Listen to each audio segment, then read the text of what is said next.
प्रिय विद्यार्थियों, आज हम कक्षा 9वीं की पाठ्यपुस्तक शेमुषी भाग 1 के प्रथम पाठ जिसका नाम है भारती वसंत गीति का अनुवाद कर रहे हैं, इसको पढ़ रहे हैं। यह पाठ भारती वसंत गीति भारती माँ सरस्वती के लिए ये शब्द संबोधित किया गया है। वसंत गीति का वसंत गीत अर्थात इसका अर्थ है माँ सरस्वती का वसंत गीत। तो यह पाठ आधुनिक संस्कृत साहित्य के प्रख्यात कवि पंडित जानकी वल्लभ शास्त्री की रचना काकली नामक गीत संग्रह से लिया गया है। तो इसमें उन्होंने उस समय का वर्णन किया जब भारत आज़ादी के लिए संघर्ष कर रहा था कि हे माँ शारदे, प्रत्येक जन जन के अंदर एक नई चेतना का संचार करो जिससे पूरा भारतवर्ष आज़ादी की प्राप्ति के लिए एक खड़ा हो। तो उस समय का ये गीत है। तो इसका पहला श्लोक है, निनादय नवीनाम अये वाणी वीणाम मृदुम गाय गीतिम ललित नीति लीनाम मधुर मंजरी पिंजरी भूतमाला वसंते लसंतीह। तो यहाँ इसका संधि विच्छेद होगा, लसंती जमा इह, दोनों में हर्ष भी है तो इसकी संधि हो जाएगी तो दीर्घ ई बन जाएगी, ये दीर्घ संधि। सरसा रसालह कलापह ललित कोकिला काकली नाम निनादय। तो यहाँ हम इसका अन्वय भी देखेंगे, साथ साथ अन्वय जिससे हम एक एक शब्द का अर्थ करेंगे। नवीनाम अये, इसका संधि विच्छेद है ये नवीनाम अये का। तो अये वाणी, अये वाणी हे माँ सरस्वती, ये संबोधन किया गया माता को, माँ सरस्वती को। नवीनाम वीणाम निनादय, नवीनाम नई वीणा का संचार करो, नई वीणा को निनादय बजाओ। मृदुम गाय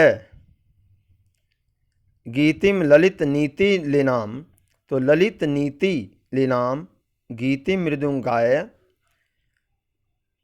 के सुंदर नीतियों से पूर्ण गीत का मधुर गान करो। वसंते लसंती है, देखिए नीचे सेकंड लाइन, वसंते लसंती है सरसा रसालहा। तो इसमें इह, यहाँ से शब्द लिया गया है इह, इस वसंत ऋतु में मधुर मंजरी पिंजरी भूतमाला सरसाह रसालहा, के इस वसंत ऋतु में मधुर मंजरियों से पीली तथा सरस रसयुक्त आम के वृक्षों की माला पंक्तियाँ, ललित काकली नाम कोकिला कलापहा लसंती, आकर्षक कूक वाली कोयलों के समूह को सुशोभित हो रहे हैं, लसंती सुशोभित हो रहे हैं। निनादय हे माँ सरस्वती ऐसी वीणा बजाओ। तो इसका भावार्थ है कि वसंत पंचमी का जो एक विशेष महत्व है भारतीय संस्कृति में कि इस दिन माँ सरस्वती की आराधना एवं पूजा की जाती है। तो कवि ने माँ सरस्वती से यह कामना की है कि आपकी वीणा की ध्वनि से जनमानस के लिए सुंदर नीतियों का निर्माण हो। इस वसंत ऋतु में आम की मंजरियों एवं कोयलों की कूक से प्राकृतिक वातावरण आकर्षक एवं मनोरम बन जाए। अब दूसरा श्लोक देखिए कि वहती मंदम मंदम सनीरे समीरे कलिंद आत्म जाया, यहाँ पर संधि विच्छेद करेंगे तो ये विसर्ग आ जाएगी जाया के बाद। सवा नीर तीरे नताम पंक्तिम आलोक्य, यहाँ पर हलंत में आ मिला हुआ है। मधु माधवी नाम निनादय।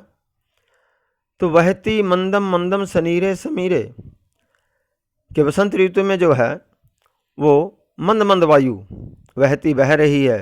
सनीरे, सनीरे जल की बिंदुओं से युक्त, समीरे समीर वायु। कलिंद आत्म जाया, तो कलिंद यमुना नदी के लिए आया ये। आत्म जाया यमुना नदी के बैंत की लताओं से घिरे हुए। तीरे, तीरे तट पर, तीरे का अर्थ है तट पर। सनीरे जल की बिंदुओं से युक्त। समीरे वायु के मंद मंदम, मंद मंद वहती बहने पर नताम मधु माधवी नाम, बहने पर फूलों से झुकी हुई, मधु माधवी, नताम मतलब झुकी हुई, मधु माधवी नाम पंक्तिम, मधु माधवी लता को देखकर, पंक्तिम आलोक्य, आलोक्य देखकर, हे माँ सरस्वती, नवीनाम वीणाम निनादय, कि नई वीणा को बजाओ। तो भावार्थ, कलकल की ध्वनि करती हुई बहने वाली वायु यमुना नदी के तट पर फूलों से खिली माधवी लता का दृश्य कवि के मन को मोह रहा है। ऐसे सुंदर प्राकृतिक दृश्य में कवि माँ सरस्वती से वीणा बजाने की प्रार्थना कर रहा है। अब श्लोक 3 देखिए कि ललित पल्लवे पादपे पुष्पपुंजे मलया मारुतोत चुंबिते मंजू कुंजे स्वनंतिम, यहाँ पर स्वनंतिम हलंत नय जहाँ पर है, ये आधा नय है तो यहाँ पर हलंत में, ततिम प्रेक्षा मलिनाम अलिनाम, मलिनाम मैं हलंत है, षष्ठी का बहुवचन, अलिनाम। तो इसका में देखिए, मलया मारुत उच्चुंबिते ललित पल्लवे पादपे, के चंदन वृक्ष की सुगंधित वायु के स्पर्श से मन को आकर्षित करने वाले पादपे, पुष्पपुंजे, मधुकुंजे, मलिनाम के वृक्षों पर, पुष्पों के समूह पर तथा सुंदर लताओं के आच्छादित स्थान पर, अलिनाम काले वर्ण वाले, मलिनाम अलिनाम काले वर्ण वाले भ्रमरों की, अलिनाम भंवरे की गुंजार को स्वनंती, स्वनंतिम ध्वनि करते हुए गुंजार को देखकर, हे सरस्वती, ततिम प्रेक्षा का मतलब देख करके, ततिम पंक्ति को समूह को प्रेक्षा देखकर, हे माँ सरस्वती निनादय, नवीन वीणा को बजाओ। तो भावार्थ है इसका कि चंदन की सुगंध से सुगंधित वायु के स्पर्श वाले वृक्षों में फूलों के समूह पर बैठे भ्रमरों की पंक्ति को देखकर सरस्वती से वीणा बजाने की बात कही गई है। अब श्लोक 4 देखिए कि लता नाम नितांतम सुमम शांतिशीलम चलेत उच्छलेत, यहाँ पर चलेत ये तय था तो इसमें ये उच्छलेत, कांत सलीलम, सलीलम देखिए यहाँ पर सलीलम, एक सलीलम में हर्षवी की मात्रा है, दूसरे सलीलम में दीर्घी की मात्रा है, तो इन दोनों के अर्थ में अंतर है। एक सलीलम होता है जल, एक सलीलम क्रीड़ा करता हुआ, लीलापूर्वक जैसे उछल कूद करता हुआ। तब आकर्ण, तब आकर्ण दीर्घ संधि हुई यहाँ पर, विणाम अधिनाम नदी नाम। तो इसका अर्थ हम अन्वय को देखते हुए कि तब अधिनाम विणाम, हे माँ सरस्वती तुम्हारी अधिनाम वीणाम ओजस्विनी वीणा को आकर्ण सुन करके, नितांतम शांतिशीलम लताओं के अत्यधिक शांति से युक्त, लता नाम सुमम चलेत फूल खिल उठें, नदी नाम और नदियों का, कांतम सलीलम स्वच्छ जल, सलीलम इस दूसरे सलीलम का था क्रीड़ा करता हुआ, कि स्वच्छ जल क्रीड़ा करता हुआ उच्छलेत उछल पड़े, निनादय वही पंक्ति, निनादय नवीनामय वाणी, कि हे माँ सरस्वती नवीन वीणा का वादन करो। तो अब अर्थ क्या है, माँ सरस्वती की वीणा की ध्वनि से नए खिलने वाले फूल भी खिल उठें तथा नदियों में स्वच्छ जल प्रवाहित होने लगे, ऐसी कामना कवि द्वारा की गई है।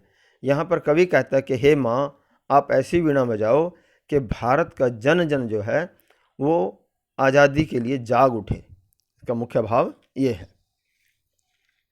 अब हम इसका अभ्यास करेंगे। पहला प्रश्न है एक पदेन उत्तरम लिखत, कि एक पद में उत्तर लिखिए। कवि काम संबोधयति, कि कवि किसको संबोधित कर रहा है, वाणीम माँ सरस्वती को। कवि वाणीम काम वादितुम परार्थयति, कवि माँ सरस्वती को क्या बजाने के लिए प्रार्थना कर रहा है, वीणाम वीणा बजाने के लिए। ग कीदृशीं वीणां निनादितुं प्रार्थयति, कैसी वीणा बजाने के लिए प्रार्थना कर है, नवीनामय, नई वीणा बजाने के लिए प्रार्थना कर रहा है। घ गीतिम कथम गातुम कथ्यति, कि कैसा गीत गाने के लिए कह रहा है, मृदुम, सुंदर गीत, कोमल गीत। अंग सरसः रसालः कदा लसंती, जो रसयुक्त आम के वृक्ष हैं कब सुशोभित होते हैं, वसंते, वसंत ऋतु में। प्रश्न 2, पूर्ण वाक्येन उत्तरम लिखत, पूर्ण वाक्य में उत्तर लिखिए। कविः वीणां किम कथ्यति, उत्तराणि में क कविः वाणीं नवीनां वीणां निनादितुं कथ्यति। वसंते किम भवति, ख का उत्तर है वसंते सरसः रसालः लसन्ति काकलीनां कलापः च विलसन्ति। ग सलिलं तव वीणाम् आकर्ण्य कथम उच्छलेत, तव वीणाम् आकर्ण्य कांतं सलिलम् उच्छलेत। घ कविः भगवतीं भारतीं कस्याः तीरे मधुमाधवीनां नतां पंक्तिम अवलोक्य वीणां वादितुं कथयति, किस नदी पर या नदी के किनारे माँ सरस्वती से प्रार्थना करता है कि आप नई वीणा को बजाइए। यहाँ पर घ कविः भगवतीं भारतीं यमुनायाः तीरे मधुमाधवीनां नतां पंक्तिम अवलोक्य वीणां वादितुं कथयति। प्रश्न संख्या 3, स्तंभे क स्तंभे पदानि ख स्तंभे तेषां पर्याय पदानि दत्तानि तानि चित्वा पदानां समक्षे लिखत, कि क और ख इनमें जो है ना पर्यायवाची शब्द दिए हुए हैं, तो उनको ख भाग से चुन करके क भाग वाले के सामने इसको बताना है, लिखना है। क सरस्वती, ख आम्रम, ग पवनः, घ तटे, अंग भ्रमणानाम। तो ख स्तंभ में ये आगे पीछे दिए हुए हैं, तीरे, अलिनाम, समीरः, वाणी, रसालः। अब इनको क के सामने एक क्रम में लिखेंगे, क ख वाले उसमें, जैसे सरस्वती तो इसके सामने आएगा वाणी, ये पर्यायवाची पद है। आम्रम रसालः, पवनः समीरः, तटे तीरे, भ्रमराणाम अलीनाम। अब प्रश्न संख्या 4, अधोलिखितानि पदानि प्रयुज्य संस्कृत भाषया वाक्य रचनां कुरुत, के नीचे लिखे शब्दों का प्रयोग करके संस्कृत भाषा में वाक्य रचना कीजिए। निनादय, निनादय मतलब बजाओ, हे भारती नवीनां वीणां निनादय। मंदम मंदम अद्य पवन मंदम मंद वहती, कि आज जो पवन है, वायु है, वो मंद मंद बह रही है। मारुतः वायु, अद्य मारुतः मंदम मंद वहती, आज हवा मंद मंद बह रही है। सलीलम जल, ग्रीष्मे नद्यः सलीलम शांतम भवति, ग्रीष्म ऋतु में नदियों का जल शांत होता है। सुमनः पुष्प, सुमनः सुगंधितम भवति, पुष्प सुगंधित होता है। प्रश्न संख्या 5, के प्रथम श्लोकस्य आस्यम हिंदी भाषया आंग्ल भाषया व लिखत, के प्रथम श्लोक का भावार्थ हिंदी भाषा अथवा आंग्ल भाषा होती है, अंग्रेजी भाषा में लिखें। तो यहाँ पर हिंदी भाषा में, कि वसंत ऋतु में मधुर मंजरियों से पीले आम के वृक्षों की पंक्तियाँ सुशोभित हो रही हैं। उन वृक्षों पर आकर्षक कूक वाले कोयलों के समूह रमणीय प्रतीत हो रहे हैं। उल्लास से परिपूर्ण इस दृश्य में कवि ने सरस्वती माँ से वीणा बजाने की प्रार्थना की है।